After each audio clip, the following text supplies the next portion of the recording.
வணக்கம். Great ventures வழங்கும் லாபம் கமாடிட்டியில் ஜெயிக்கலாம் வாங்க நிகழ்ச்சிக்கு உங்களை வரவேற்பது டி விஷ்ணுராஜ்.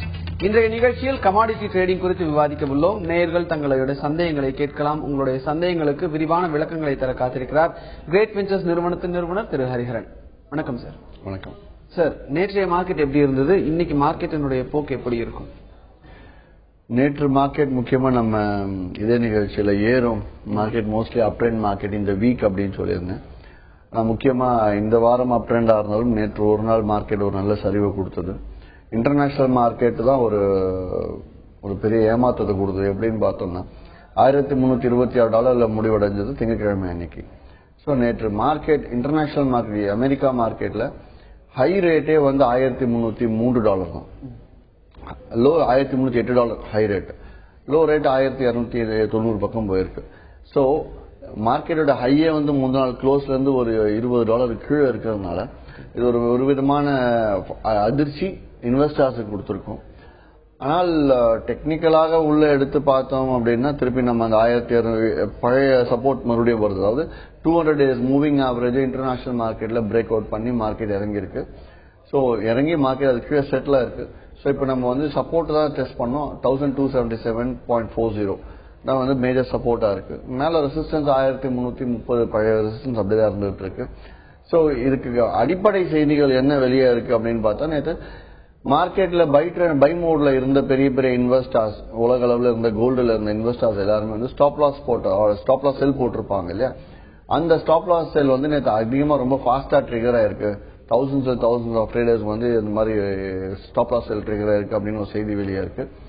இரண்டாவது, சீனா வந்து WBGC அதாவது வேர்ல்டு கோல்டு கவுன்சில் கிட்ட 1000 டன் கோல்டு வாங்கி இருக்கலாம். ஆக்சுவலா வாங்கினதா இந்த செய்தி வெளியாகல, வாங்க போவதாக இருந்தது, வாங்கியிருக்கலாம்னு ஒரு செய்தி வெளியா இருக்கு நேற்று.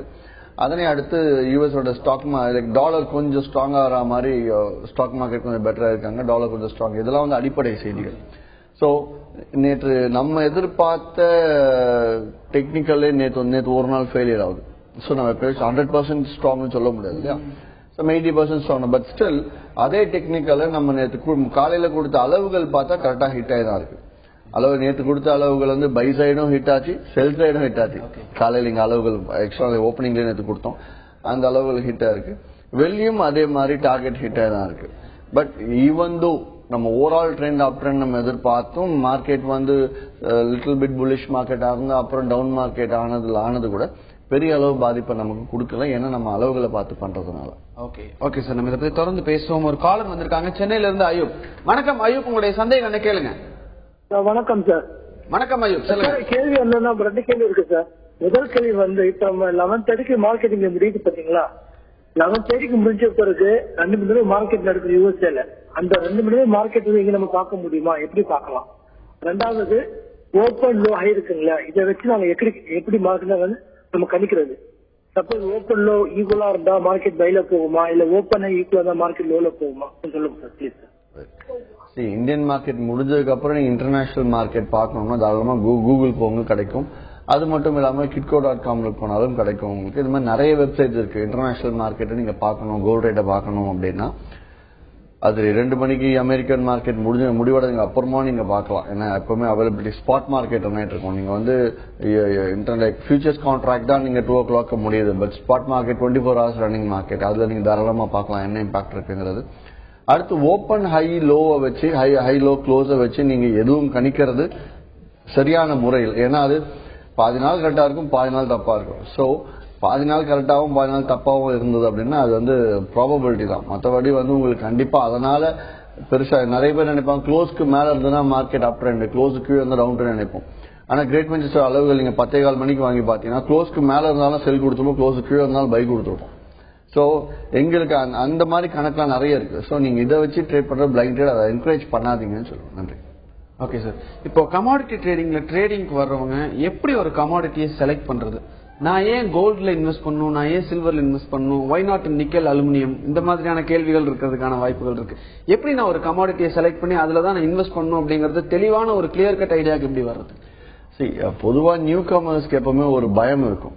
நம்ம வந்து எந்த கமாடிட்டில போய் ட்ரேட் பண்றதுன்னு தெரியாம இப்போ டைரக்டா எடுத்து நம்ம பைக்கை ஓட்டிட்டு போக முடியாது. இனிஷியலா வந்து இந்த த்ரீ வீலர் சைக்கிள் ஓட்டிட்டு போயிட்டு சின்ன குழந்தை, அப்புறமா தான் ஒருத்தர் பிடிச்சி ஓட்டி டூ வீலர் சைக்கிள் விழுந்து. ஸோ இப்படியெல்லாம் நம்ம தாண்டி வர மாதிரி கமாடிட்டிஸ்ல வந்து சின்ன கமாடிட்டில இருந்து ஸ்டார்ட் பண்ணணும். அதுக்கு தான் நாங்கள் சொல்லுவோம் trade in copper or trade in oil or trade in first crude ஆயில்ல பண்ணுங்க. ஏன்னா பெரிய அளவு லாஸ் ஆகாது. அதை விட்டா கோல்டு மினி சில்வர் மினில பண்ணுங்க. பட் அதுக்கு முன்னாடி இவங்க என்ன ப்ரிப்பேர் ஆகணும் அப்படின்னா என்ன ரிட்டர்ன் உங்களுக்கு வேணுமோ அதை வந்து முன்கூட்டியே டிசைட் பண்ணிக்கோங்க. அதாவது நமக்கு இந்த மாதம் 10,000 ரூபாய் சம்பாதிக்கணும்னு நினைச்சா 10 மடங்கு பணம் போடுங்க. 15,000 சம்பாதிக்கணும் 1,50,000 10 மடங்கு பணத்தை போட்டு நீங்க ட்ரேட் பண்ணுங்க. அந்த நீங்க எதிர்பார்க்கிற ப்ராஃபிட் எடுக்கிறதுக்கு சில கமோடிட்டி செலக்ட் பண்ணி பண்ணுங்க. நம்ம பாட்டுக்கு சும்மா டைரக்டா போய் லெட் ஜிங்க் அலுமினியம் எல்லாம் பண்ணணும். லெட் ஜிங்க் அலுமினியம் 5,000 ரூபாய் கவுண்டர், ₹1 வந்தா 5,000, ₹1 கீழே இருந்துச்சுன்னா 1,000 ரூபாய் லாஸ்.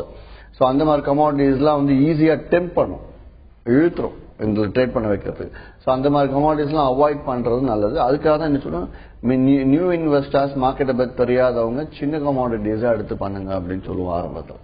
ஓகே, இப்ப நான் புதுசா கமாடிட்டில இன்வெஸ்ட் பண்ணணும் அப்படின்னு வரேன். இப்ப நிறைய பேர் வந்து என்னதான் நம்ம இதுக்கான விழிப்புணர்வு இந்த மாதிரி நிறைய ஷோஸ் எல்லாம் பண்ணிட்டு இருந்தாலும் நிறைய பேருக்கு வரக்கூடிய சந்தேகம் வந்து கமாடிட்டி ட்ரேடிங்ல இன்வெஸ்ட் பண்ணும்பொழுது லாஸும் வருது அப்படின்னு சொல்லி அத பத்தியும் பேசுறாங்க.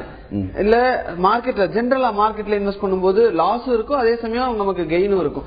இப்ப ஜென்ரலா நான் ஒரு கமாடிட்டியை வாங்கி வச்சிருக்கேன், அதை கரெக்டான டைம்ல செல் பண்ணணும், கரெக்டான டைம்ல வாங்கணும் அப்படின்னு இருக்கக்கூடிய நிலையில நான் அந்த செல் பண்றதை வந்து மிஸ் பண்ணிட்டேன். அந்த கரெக்டான ஒரு பொசிஷன்ல செல் பண்றதை மிஸ் பண்ணிட்டேன். அதுக்கப்புறம் நான் அதை வித் ஹோல்ட் பண்ணி வச்சுட்டு அதுக்கப்புறம் ஒரு பாயிண்ட்ல வச்சு செல் பண்ணலாமா, இல்ல அது வரைக்கும் நம்ம வெயிட் பண்ணலாமா? இல்ல அதாவது வந்து நீங்க கடைசியா கேட்டது ஃபர்ஸ்ட் சொல்லிடுறேன். அதாவது நம்ம ஒரு செல்ஸ் டார்கெட் வச்சிருக்கோம், டார்கெட் நம்ம கவனிக்கல மிஸ் பண்ணிட்டோம் அப்படின்னா மார்க்கெட் என்ன ரேட் இருந்தாலும் நீங்க வெளியில ஆகுறது நல்லது. முக்கியமா அதாவது நம்ம நேரத்துக்கு தகுந்த மாதிரி மார்க்கெட் மாறி போயிடுச்சு, நம்ம கவனிக்கல மார்க்கெட் மூவ் ஆயிடுச்சு, நம்ம வெயிட் பண்ணி மார்க்கெட் இறங்க வெயிட் பண்ணலாம், வெயிட் பண்ணவே கூடாது. சார் இடியூருக்கு மணிக்கு ஒரு காலர் வந்திருக்காங்க கோவையில இருந்து, ஹரிஹரன். வணக்கம் ஹரிஹரன், உங்களுடைய சந்தேகம் என்ன கேளுங்க. ஹலோ வணக்கம் ஹரிஹரன், சொல்லுங்க. சார் ரோபோ ட்ரேடிங் பத்தி கேட்க சொல்லுங்க. ஹலோ சொல்லுங்க ஹரிஹரன், சொல்லுங்க உங்களுடைய சந்தேகம் என்ன? சார் ஹரிஹரன் சார் பேசுறேங்க. பேசுங்க சார். நான் வந்து கோயம்புத்தூர்ல இருந்து பேசுறேங்க. இந்த ரோபோ ட்ரேடிங்கை பத்தி நான் தெரிஞ்சுக்கணும். ஏன்னா என்னோட நண்பர் ஒருத்தர் மோகன் ஒருத்தர் கோயம்புத்தூர் வந்து ரோபோ ட்ரேடிங்காக உங்ககிட்ட பணத்தை போட்டு 3 லட்ச ரூபாய் கொடுத்துட்டு 2 லட்ச ரூபாய் நீங்க கொடுக்காம ஏமாத்திட்டீங்கன்னு சொல்லி அவர் சொல்லியிருக்காரு. நீங்க பண்றீங்கன்னு ஒரு கேள்வி கேட்கலாம் தான். சரி, அதாவது ரோபோ ட்ரேடிங் பத்தி சொல்லணும் அப்படின்னா ரோபோ ட்ரேடிங் வந்து நீங்க விருப்பப்பட்டு நீங்க வந்து மெம்பர்ஸ் நிறுவனங்கள் வந்து ரோபோ ட்ரேடிங் கொடுக்க கூடாது. நீங்க விருப்பப்பட்டு நீங்க மற்ற நிறுவனத்துக்கிட்ட ரோபோ ட்ரேடிங் சாஃப்ட்வேரை வாங்கி நீங்களா வந்து தனிப்பட்ட முயற்சி எடுத்து அதுல வந்து ஸ்ட்ராட்டஜிஸ்னு கொடுப்பாங்க. ஸ்ட்ராட்டஜிஸ்னா என்ன ஃபார்முலா போட்டு ட்ரேட் பண்ண போறீங்க அப்படின்னு கொடுப்பாங்க.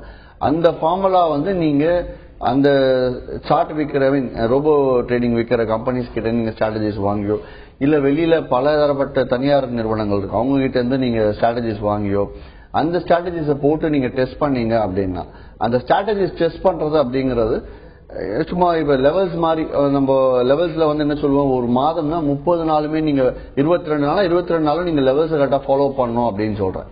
அந்த மாதிரி நீங்க வந்து இதை ஃபாலோ பண்றீங்க. ஃபார் எக்ஸாம்பிள் ரோபோ ட்ரேடிங்ல ஸ்ட்ராட்டஜிஸ் ஃபாலோ பண்றீங்கன்னா அது சாதாரணமா 6 மாதம் 1 வருடம்லாம் சொல்லுவாங்க. அந்த 1 வருட காலம் நீங்க முழுசாக அந்த ட்ரேடிங் கடைபிடிச்சு அந்த 1 வருட காலத்துக்கு நீங்க பணத்தை முதலீடு பண்ணி நீங்க நிதானமாக இருந்து அதுல அவுட்புட் எடுத்தீங்கன்னா கண்டிப்பா ரிட்டர்ன் கொடுக்கும். அதாவது மார்க்கெட்டை பொறுத்த வரைக்கும் ஒரு நல்ல ஃபார்முலா எப்பவுமே வந்து ப்ராஃபிட்டை கொடுக்கும். அந்த ப்ராஃபிட்டை எடுக்கிறதுக்கு வந்து நிதானம் தேவை. நிதானம் இல்லாமல் ரோபோ ட்ரேடிங்ல இன்னொரு பெரிய டிஸ்அட்வான்டேஜ் என்னன்னா இந்த வயசானவங்களாம் என்ன பண்ணுவாங்க, ஏஜ்டு பர்சன்ட்லாம் ரோபோ ட்ரேடிங் ஆசைப்பட்டு எடுத்துடுறாங்க. பட் எடுத்ததுக்கு அப்புறம் என்ன ஆகுதுன்னா காலையில 10 மணில இருந்து நைட்டு 11:30 மணி வரைக்கும் மார்க்கெட் அதை பார்த்துக்கிட்டே இருக்கணும். பட் இது யங்ஸ்டர்ஸோ இல்ல ஒரு 40 வயசு 30 வயசு இருக்கவங்க தாராளமாக லேப்டாப் முன்னாடி உட்காந்து அதை கிளியரா வந்து பார்த்து ட்ரேட் பண்ற அளவுக்கு வராங்க. வேற இந்த ஏஜ்டு பீப்புள்லாம் என்ன பண்ணுவாங்க, லைக் ரோபோ ட்ரேடிங்னா அதுவே ட்ரேட் பண்ணிடும் அப்படிங்கிறதுனால அவங்க ஓபன் பண்ணி வச்சதுக்கு அப்புறம் அதுலயே ஃபுல் டே உட்காந்துட்டு இருக்கும் போது they can't able to sit. அதெல்லாம் என்ன ஆகுதுன்னா ஐயோ எனக்கு இவ்வளவு நாள் இந்த வயசுல வந்து அது பண்ண முடியல அப்படின்றதுனால பாதிலேயே விலகும் போது நஷ்டங்கள் வரும். ஸோ இப்போ ரோபோ ட்ரேடிங்கை பொறுத்தவரை நீங்க முழுசாக நீங்க முதல் நாள் சரி 1 வருட காலம் நம்ம பொறுத்து இருக்கணும், 1 வருட காலம் பொறுத்திருந்து நீங்க பார்த்தாதான் அதோட இது ஒரு ஆர்ட் மாதிரி ஒரு கலை. அதை வந்து முடிஞ்சதுக்கு அப்புறம் தான் நீங்க பார்க்கவே முடியும். நடுவில் பாதியில போயிட்டு கட் பண்ணா கலை தெரியவே தெரியாது. அது மாதிரி முழுசா இருந்து பண்ண, அதாவது இதே ரோபோ ட்ரேடிங் வந்து இன்னும் எம்சிஎக்ஸை பொறுத்த வரைக்கும் கமாடிட்டிஸை பொறுத்த வரைக்கும் ப்ராப்பரா கிடையாது இன்னும். பட் ஸ்டாக் மார்க்கெட்ல பாத்தீங்கன்னா ஈக்விட்டி மார்க்கெட்ல 45% ரோபோ ட்ரேடிங்கால தான் நடந்துகிட்டு இருக்கு அப்படின்னாங்க. ஒரு நாளைக்கு 1 லட்சம் கோடி டர்ன் ஓவர் ஆகுதுன்னா 1 லட்சம் கோடியில 40,000 கோடி வந்து முழுக்க ரோபோ ட்ரேடிங்கை பேஸ் பண்ணி தான் போயிட்டு இருக்கு. கமாடிட்டிஸ்ல ஃபியூச்சர் ரோபோ ட்ரேடிங் தான். பட் அதுக்கு இன்னும் தேவையான விஷயங்கள்லாம் இன்னும் வரல. அதை வந்து நீங்க first of all public use பண்ண கத்துக்கணும். பட் வடநாடுகள்ல ஆல்ரெடி ரோபோ ட்ரேடிங்லாம் லைக் அவங்கவுங்க இன்ட்ரெஸ்ட்க்கு ஏற்ற மாதிரி பண்ணிட்டு தான் இருக்காங்க. But future robo trading. Okay sir, robo trading பத்தி சொன்னீங்க. ஆஸ்ட்ரோ டெக்னிக்ஸ் அப்படின்றது என்ன, அதை பத்தின பேசிக் சொன்னீங்கன்னா நல்லா இருக்கும். ஆஸ்ட்ரோ டெக்னிக்ஸ் தான் இன்னைக்கு இன்ட்ரோடியூஸ் பண்ண போறோம் இல்லையா. சரி, அதாவது வந்து கிரேட் வெஞ்சர்ஸை பொறுத்த வரைக்கும் உங்களுக்கு அளவுகள் கொடுத்தாச்சு, ஷார்ட்ஸ் கொடுத்தாச்சு, ட்ரேடிங் டிப்ஸ் கொடுத்தாச்சு. இது இல்லாம செய்திகள், மார்க்கெட் நியூஸ் வந்து லைவா டவ் ஜோன்ஸ் கொடுத்துட்டு இருக்கோம். அது இல்லாம மார்க்கெட் அவுட்லுக் கொடுத்துட்டு இருக்கோம். ஸோ இவ்வளவு விஷயங்கள் உங்களுக்கு கொடுத்ததுக்கு அப்புறம் இன்னும் சில விஷயங்கள் உலக அளவில் நடக்கக்கூடிய விஷயங்களும் வடநாட்டில இருந்து நம்ம சவுத் இந்தியாவுக்கு எடுத்துட்டு வர வேண்டிய விஷயங்கள் நிறைய. முக்கியமான விஷயம் என்னன்னா, இந்த astrology, astro techniques is nothing but astrology based trading. ஆஸ்ட்ராலஜினாலே வந்து நம்ம கொஞ்சம் சரி இதுவா தான் இருக்கும். என்ன இது டெக்னிக்கல் ஃபண்டமெண்டல் அறிவு சார்ந்த விஷயங்களை வச்சு வியாபாரம் செய்யற இடத்துல அஸ்ட்ராலஜியை பேஸ் பண்ணி போறோமே, அப்படி எல்லாம் ஒரு விஷயங்கள் இருக்கா அப்படின்னா, நாசால ராக்கெட் லான்ச் பண்ணும்போதும் வந்து அஸ்ட்ராலஜியை நேரங்கள் பார்த்து தான் லான்ச் பண்றாங்க. கோள்கள்லாம் கரெக்டா இருக்குமான்னு பார்த்துட்டு தான் லான்ச் பண்றாங்க. நம்ம ஒரு தொழில் தொடங்கினாலும் அதை பார்க்கறோம், கல்யாணம்னாலும் வீட்டில் அதை பார்த்துட்டு தான் இருக்கும். ஸோ அந்த வகையில இந்த ட்ரேடிங்ல பார்த்தோம்னா ஈவன் எஃப்ஐஐஸ் சொல்லுவோம், ஃபாரின் இன்ஸ்டிடியூஷனல் இன்வெஸ்ட்மெண்ட்ஸ் சொல்லுவோம், அவங்களே வந்து ஆஸ்ட்ரோ பார்த்துட்டு தான் ட்ரேடிங் எல்லாம் பண்றாங்கன்றதுதான் நிறைய தகவல்லாம் நீங்க இன்டர்நெட்ல போனா தாராளமா படிக்கலாம். அந்த மாதிரி வடநாடுகள்ல இந்த அஸ்ட்ராலஜி பேஸ்டு ட்ரேடிங் நிறைய இருக்கு. அஸ்ட்ராலஜினா போயிட்டு இந்த மாதிரி இன்னைக்கு என்னோட இந்த ராசிக்கு இதெல்லாம் பண்ணலாமா அப்படிங்கிற மாதிரிலாம் கேட்டு நாளைக்கு இதை பண்ணுங்க, 2 நாளைக்கெல்லாம் டிப்ஸ் கொடுப்பாங்க, இந்த மாதிரி பண்ணுங்க அந்த மாதிரி பண்ணுங்க. இது நம்ம கேட்க கொஞ்சம் வேடிக்கையா இருக்கும். பட் சீரியஸா பண்றவங்க நிறைய பேர் இருக்காங்க. அது தனி செக்மெண்ட். அது இந்த டெக்னிக்ஸ் அப்படிங்கிறதுனா ஆஸ்ட்ராலஜியோட நம்ம டெக்னிக்கலையும் நம்ம ஸ்லோவா ஆட் பண்ணிக்கணும். அதாவது ஆஸ்ட்ரோ வைஸ் இப்போ ஃபார் எக்ஸாம்பிள் உங்களுக்கு பை பண்ணலாம் அப்படின்னு சொல்றாங்கன்னா ஸ்டாப் லாஸ் வந்து ஆஸ்ட்ரோ சொல்ல முடியாது. அந்த ஸ்டாப் லாஸ் என்ன பண்ணலாம், ஸ்டாப் லாஸ் அது 80% அக்யூரசி இருக்குன்றாங்க. ஸ்டாப் லாஸ் வந்து என்ன பண்றது, நம்ம டெக்னிக்கல் சார்ட்டை பார்த்து ஸ்டாப் லாஸ் வச்சுக்கணும். ஸோ அந்த விஷயங்கள் எல்லாம் இன்னைக்கு புது ஆலோசகர் ஐயா திரு லட்சுமி நரசிம்மன் அவர்கள் இருக்கார். அவர்கிட்ட ஃபுல்லா கேட்டு தெரிஞ்சுக்கலாம் நீங்க இன்னைக்கு. ஓகே சார், இந்த பகுதியில் ஆஸ்ட்ரோ டெக்னிக்ஸ் குறித்து விவாதிக்க உள்ளோம். ஆஸ்ட்ரோ டெக்னிக்ஸ் குறித்த விளக்கங்களை தருவதற்காக அரங்கிற்கு ஆஸ்ட்ரோ டெக்னிக்ஸ் நிபுணர் திரு லட்சுமி நரசிம்மன் வந்திருக்கிறார். வணக்கம் சார். வணக்கம். சார், முதல்ல ஆஸ்ட்ரோ டெக்னிக்ஸ் அப்படின்னா என்ன? ஏன்னா இப்போ கமாடிட்டி மார்க்கெட்டை பொறுத்த வரைக்கும் ஃபண்டமெண்டல்ஸ், டெக்னிக்கல்ஸ் அப்படிங்கறதையும் தாண்டி இப்ப ஆஸ்ட்ரோ டெக்னிக்ஸ் அப்படின்றது என்ன? சோ இது வந்து எந்த அளவுக்கு ஒரு இம்பாக்ட் இருக்கும் கமாடிட்டி ட்ரேடிங்ல, எந்த அளவுக்கு ஒரு இம்பாக்ட் கொண்டு வருது? பேசிக்கலி பார்த்தா வேர்ல்டுல எல்லா இடத்துலயுமே ஆஸ்ட்ராலஜின்றது ஒரு அதனுடைய இன்டர்ஃபரன்ஸ் வந்தாச்சு. ஓகே, நம்ம தமிழ்நாட்டில் பொறுத்தளவு பார்த்தீங்கன்னா ராசி பலன் பார்க்கறதுல இருந்து பர்சனல் லைஃப்ல எல்லாருக்கும் அஸ்ட்ராலஜின்றது தெரியாத ஆட்களே கிடையாது. இந்த மார்க்கெட் ரிலேட்டட் அஸ்ட்ராலஜி அப்படின்றது பார்த்தீங்கன்னா அது ஒன்லி இந்த ஆங்கில பத்திரிகைகள் இல்லை ஆங்கில சம்பந்தமான விஷயங்கள்ல தான் பரவலா இருக்கு. வேர்ல்டு லெவல்ல ஃபாரெக்ஸ் மார்க்கெட் ஆகட்டும், இல்லைன்னா வந்து ஈக்விட்டி பங்கு சந்தை ஆகட்டும், இல்லை எந்த ஒரு மார்க்கெட் எடுத்திருந்தாலும் சரி, அரசியல் ரீதியாக எடுத்திருந்தாலும் சரி, அஸ்ட்ராலஜியினுடைய ரோல் வந்து டே பை டே இன்க்ரீஸ் ஆகிட்டே வந்துட்டு இருக்கு. As for us market, commodity market பொறுத்த மட்டும் ஒரு 15 years to 20 years ஈக்விட்டி மார்க்கெட்டையும் வந்து ஸ்டடி பண்ணி நாங்க வந்து ஒரு பேசிக் மாடல் டெவலப் பண்ணியிருக்கோம்.